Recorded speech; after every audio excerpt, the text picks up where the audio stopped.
Now presenting Minutes with Michael, with your host, Michael.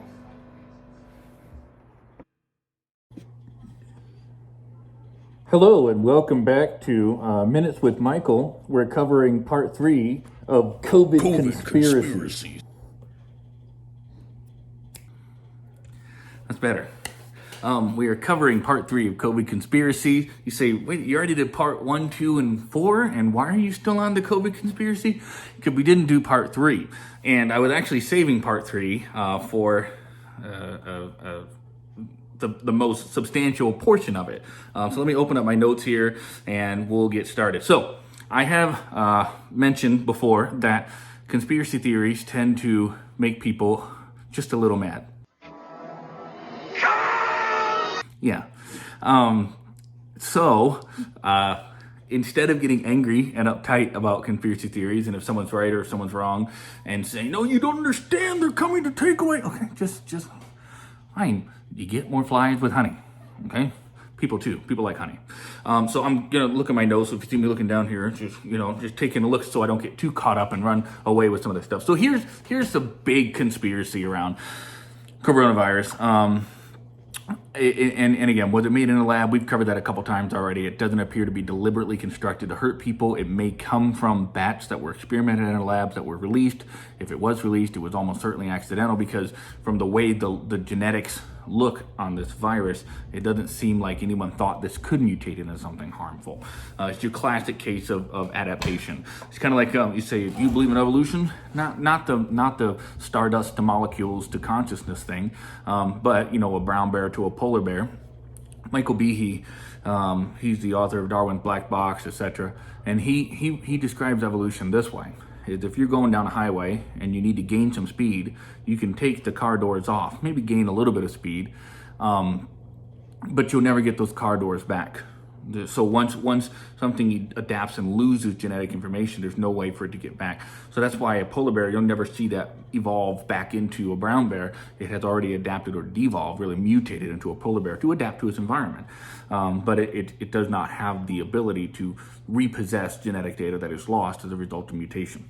And that's where the current science is. It doesn't seem that that's going to be disproven anytime soon.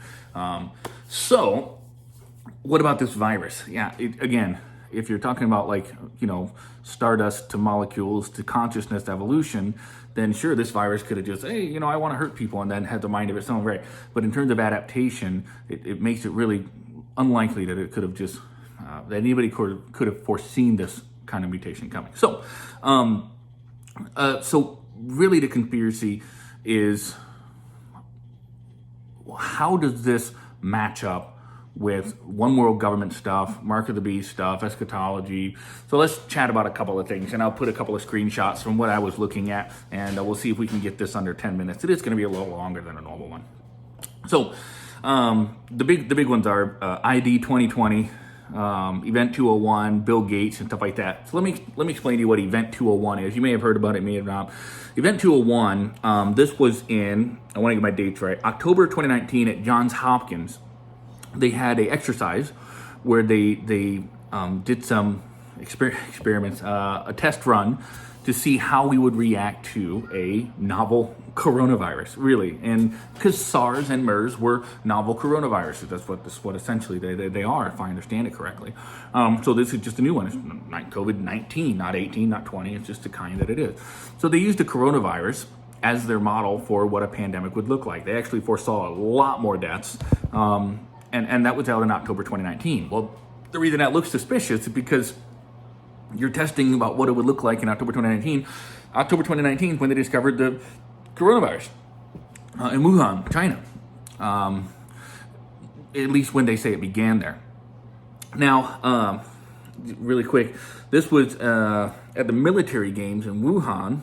Li Jianzhao, I'll probably never get the names right. He's a fella in China, and he tweeted that the U.S. troops brought it to China during the military games in October 2019, and that would have been around the same time that this Event 201 took place. So was it given to American soldiers to take there during the military game? I don't see a conspiracy there. If you look hard enough, you can find one anywhere. I just don't see one there. Well, So let me just read a little bit what I wrote here. It doesn't look like it was created in a lab. They traced it genetically to a bat, and then they found the market where it was sold. They traced it all the way back to the very market where it was sold. Now here's where the conspiracy gets, okay, well, there should be something there. This market was under 300 yards away, from the Wuhan branch of the Chinese Center for Disease Control. And it was there that they're actually testing bats for against coronavirus with minimal security, because again, who would have thunk, that this thing could actually evolve and devolve and mutate to hurt humans? You see. So I'm going to skip a little bit. So this wasn't likely manufactured as a bioweapon, but Richard Ebright, he's a microbiologist from Rutgers, who said that yes, the bat could have been from that lab, which was confirmed to have studied coronaviruses in bats. So it's a possibility that the bats came from that lab. 300 yards later, they're in a marketplace. I don't know. It could have happened. And so you say, well, come on, Brett. Can't you see that this was deliberate? Again, convenient, yes. Deliberate. We don't have, means, motive, opportunity. You don't have those. There's no flaming gun here. Is that what they call it? I feel like I'm flaming pistol. Is there a flaming pistol? No, I'm getting into like band names now. Smoking gun. Smoking gun. Smoking gun. Anyway, all right. So Event 201, it looks and sounds eerie, but it seems to be coincidental. Again, the reason I brought that up is because okay, all right, I give it that there could be something there. To me, it still seems coincidental. So what about ID 2020? What is ID 2020? All right. So I went online and I looked for ID 2020, and this is what I saw. So if you go to id2020.org, you'll find just a typical website. But interestingly enough, I maybe I'm just not smart, but I could not figure out, even after looking at their website, what it's about. Like, I see the word Mark there. Okay, Mark at the beach. No, sorry, that was just me having fun. But, you see Microsoft, you see Gavi. Gavi's a vaccination advocacy website. So anyways, I keep on looking. I went to their philosophy. You can see some of their partners. They have Gavi. They have the Rockefeller Foundation. You see Microsoft there. Bill Gates, he's always talking about how we're not ready for the next pandemic. And when they joined on in January 2018, he was still on the board. He's not now. So you see, okay. So I'm looking at this and I'm like, I can't figure out what they're even talking about. Like, what is ID 2020? And I couldn't figure it out on their own website, so I Googled it. What is ID 2020? And that took me ultimately, after reading a whole bunch of nonsense in that overview section, it took me back to a frequently asked questions page.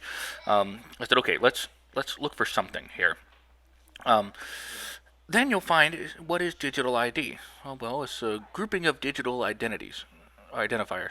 What is digital ID? It's digital ID. What are you talking about? You have to explain it. That's like saying, what is green? Well, it's green. Interestingly enough, principal objective, the last one they list, is advocating for the widespread adoption of ethically grounded digital ID solution and assisting in their implementation. That, to me, is enough to make me go, maybe you too. I couldn't find anything about it from their own website. I looked, and there was no description of, what this ID 2020 is. It's all this jargon and gobbledygook. But I dug around for a bit, and I found a non-conspiracy theory-filled website that had the following information. This is what they say: digital ID is being defined and implemented today, and we recognize the importance of swift action to close the identity gap. So they say, we're committed to rising to the challenge. Now is the time for bold commitment, what's going on, to ensure that we respond both quickly and responsibly. Okay, to what? Again, there's still some jargon here. What's going on? What are you really saying? Well, here's what they say. We are implementing a forward-looking approach to digital identity that gives individuals control over their own personal information while still building off existing systems and programs. Again, what does that mean? 89% of children, this is what the CEO of Gavi said, one of the partners of ID 2020, they said 89% of children and adolescents without identification live in countries supported by Gavi.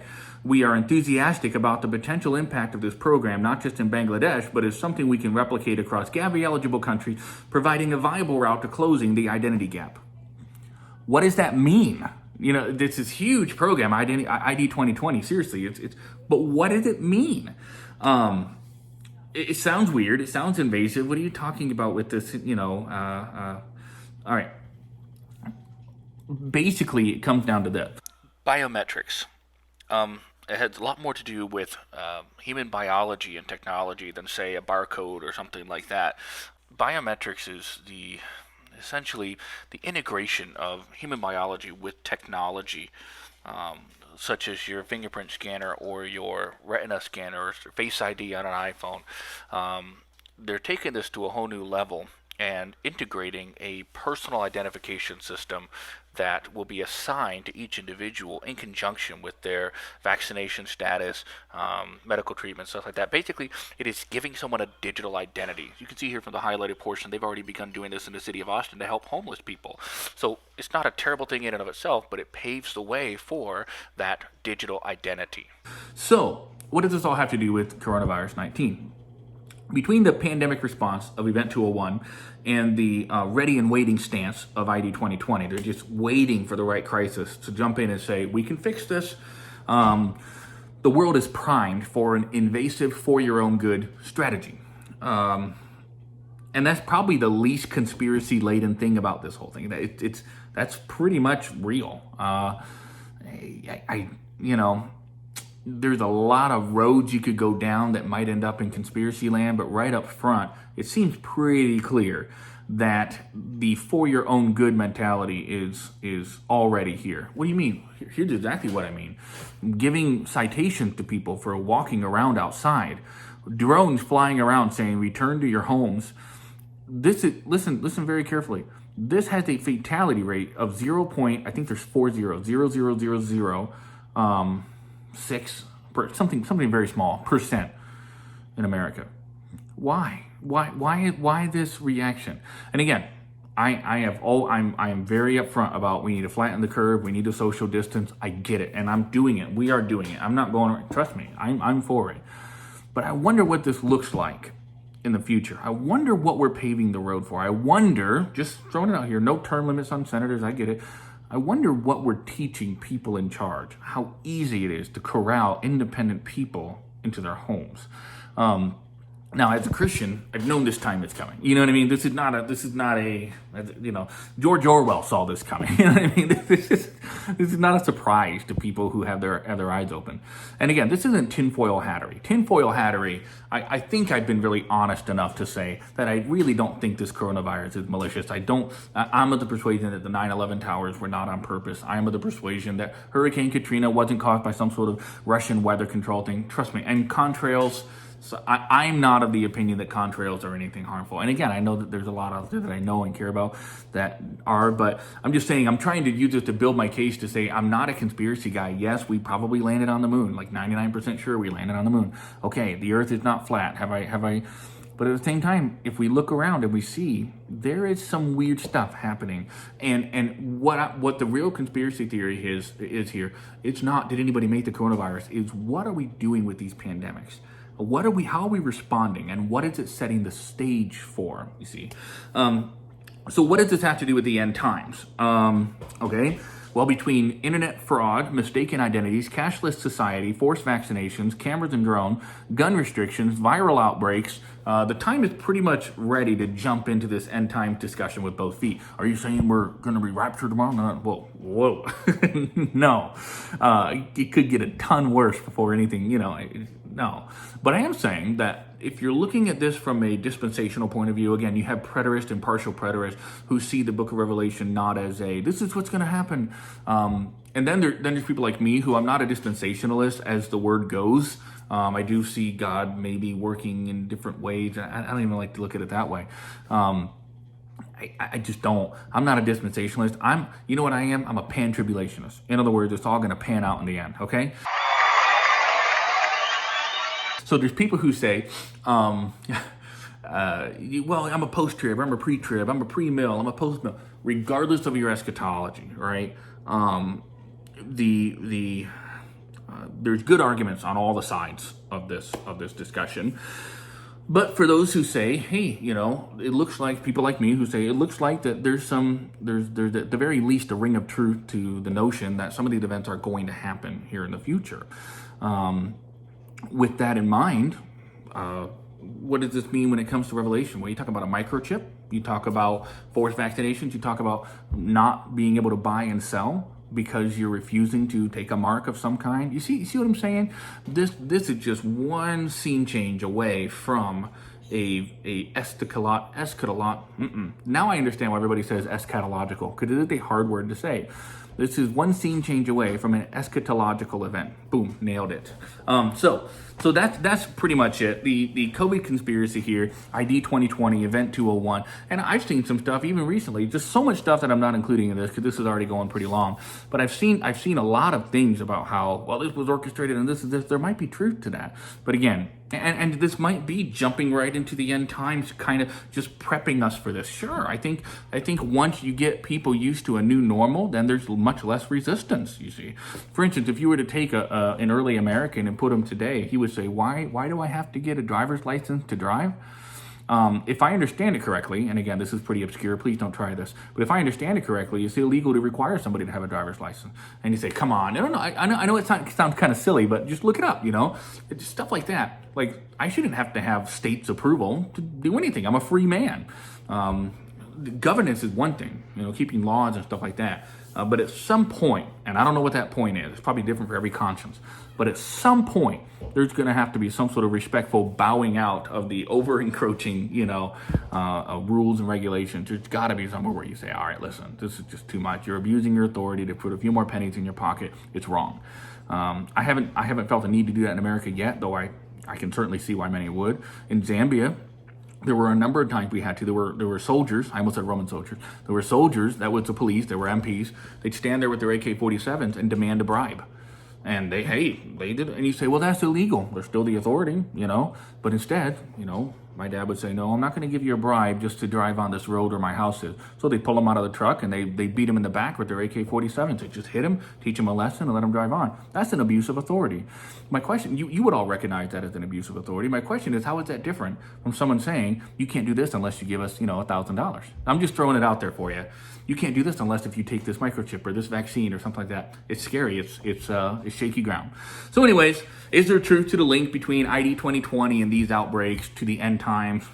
Possibly, maybe, quite possibly. But it shouldn't change what we do. Serve God, take care of his creation, and try our best to keep inviting people to experience the new humanity via the gospel of the kingdom that Jesus preached. So, take care of yourself. Don't worry too much about conspiracy theories. Is there truth to some of them? Things like this, again, I'll recap one last time. I'm not of the persuasion that somebody's in a lab, starting this thing on purpose to hurt people. I'm not of that persuasion. It wouldn't shock me. I wouldn't say, I thought humans were so good. No, it wouldn't shock me at all. I don't think that happened. But do I think that human nature is such that we are opportunists and we take advantage of everything? I mean, we've already seen it in politics. Come on, we've already seen it in politics. Something terrible happens, and instead of just giving the American citizens a little bit of their taxpayer dollars back to spur the economy, the Democrats are trying to earmark it with everything, come on, this is sick. It's all about taking advantage of a crisis. That's not going to stop until the end of time. So if there's any conspiracy there, it's probably that. What humans do in response to this, it's just, man, the road is paved for some people to jump in and take control and say, all right, for your own good, here's what we're going to do. And if you refuse, well, then you're a dissident and you're a rebel. And it's going to get weird out there. But until then, let's look forward to getting out of our houses from this pandemic, and maybe we can work with our officials to make a plan so that it doesn't ever get quite this bad again. You never know. This has been Minutes with Michael, the end of the COVID conspiracies. You say, man, you left a lot of ends untied. Of course I did. There's a million of them out there. I just wanted to talk about a couple things. Have a wonderful day. This has been Minutes with Michael, with your host, Michael.